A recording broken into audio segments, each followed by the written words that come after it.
1 miliardo e 70 milioni di euro che hanno toccato tutti i settori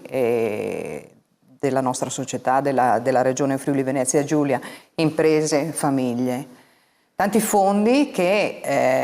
hanno cercato di dare una risposta alla fase che stiamo vivendo, hanno avuto il sostegno, insomma, che era richiesto. Non dimentico naturalmente la sanità, non dimentico neanche tutta la parte dell'istruzione, non so, mi viene in mente il tentativo, ecco, di avvicinarsi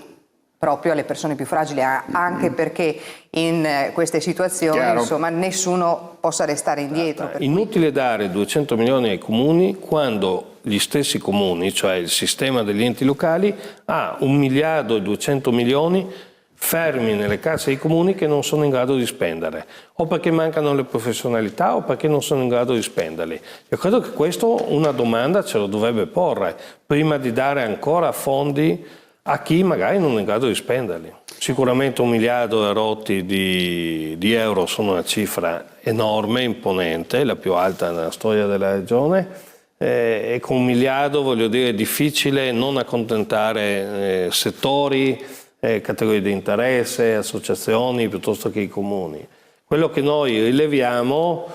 peraltro avendo anche condiviso alcune misure, come in passato, è che queste misure sono veramente a spot, non determinano una visione generale, non determinano delle singole priorità, perché gli esempi che ha fatto prima la collega Spagnolo, peraltro addebitando anche l'Europa alla causa di una certa crisi industriale